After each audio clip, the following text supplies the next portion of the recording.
I'm David Kellogg. We're going to take, I'm Superintendent of Public Utilities, and we're going to take a little trip around town to see some of the projects that we have going on. We're on East Broadway, across from Triple Creek Park. This contractor's working on a gravity sewer interceptor for Facebook. One of several projects we've got going for them. They're laying an 18-inch gravity sanitary sewer from Bentley Circle all the way up to Airport Road.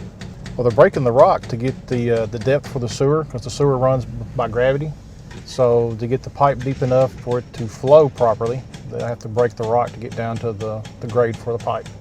They're going to be about less than 0.5% of grade over the course of the pipe.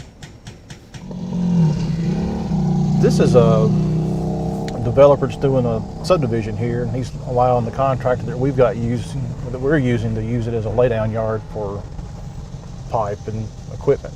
It's 18-inch sanitary sewer pipe. It's made out of PVC. They're joints with gaskets, and they'll lay it bedded in a gravel ditch, gravel around it to protect it, and then they'll backfill it with the dirt. It's designed to last a long time. This is typically what we'll put in now. Older sections of town will have a vitrified clay pipe, which is very robust, but it's also prone to cracking. And if it's not bedded and installed properly, then you'll have leaks. And we're spending millions of dollars to replace pipe to keep the leaks and keep the water out of the system. Less water that gets in the gravity, less water that goes to the treatment plant, the less water we have to treat. Then we're treating what the plant is actually designed to treat, which is sewage. So we're at the site of the new Publix shopping center in the Windsong development off of 109. What we're doing right now, what we'll see today, is they're installing the gas main and services for this facility. Steel gas main, we're running a 4-inch main into the facility and a 2-inch service over to feed Publix. So they have a horizontal directional drill, which is pushing the drill head and the rod under the road, and it's got a locator beacon built into the head. And as it's going across the road, he can take a locating device and determine the location of the head, the depth the head is under the ground, and the direction that the head is turning, so that he can steer. Basically, he can steer it. We'll be in here a couple of weeks, and we'll be done. Next stop will be our industrial park wastewater lift station. That'll be the pump station that'll pump the wastewater from the Facebook site. It's designed to catch the whole entire property by gravity sewer, and then we'll pump it into our sewer system. So we'll supply the water that they'll need for the cooling on the system, and then when that water reaches a certain age or a certain quality to run in through their system, then they'll discharge it and it'll go into the sewer system.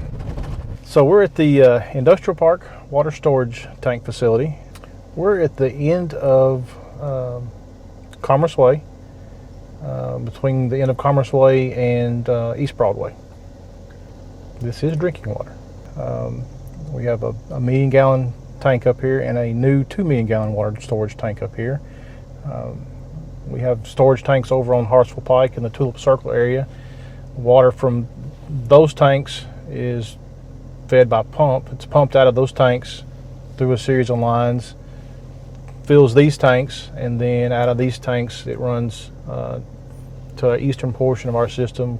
It serves the two utility districts, the town of Westmoreland and the Castellan Springs Bethpage Utility District. One of the neat things about this site is when they built the first tank, they had the forethought to go ahead and prep the hillside for a second storage tank, which saved a lot of money when they went to construct this new tank. It's a level gauge. It tells you how full the tank is, how many feet of water are currently in the tank. So like right now we're at about 26 feet.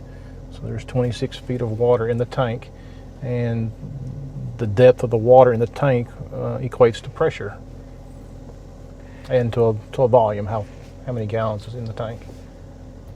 About average of about once a day, depending on the season. Obviously in the summertime there's more water usage than there is in the wintertime.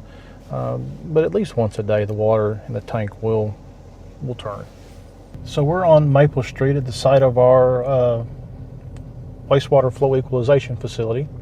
The last time you were here, you saw them pull down one of the storage silos. It's changed a little bit since then. So now the concrete pads are all crushed up. They ground them, pulled the steel out, recycled it, and they've excavated the site for the pump station for the tank, and they've excavated the site for the actual 10 million gallon wastewater storage tank. So this is designed, as we were talking earlier with the wastewater and the rainwater getting into the pipes. When we get heavy rainfall, the water gets in the pipes, it overwhelms the sewer system, and then it comes out of the sewer system in the creek. In our case, it comes out at our number one pump station, which is at the bottom of Town Creek. So this facility is designed when the flows in the wastewater system get to a certain point, it will divert part of that flow into a pump station and it will pump it into that tank. The tank will store it until the flows come back down to normal, and then it'll slowly release it back into the system, thereby preventing us from overflowing and discharging it into the water.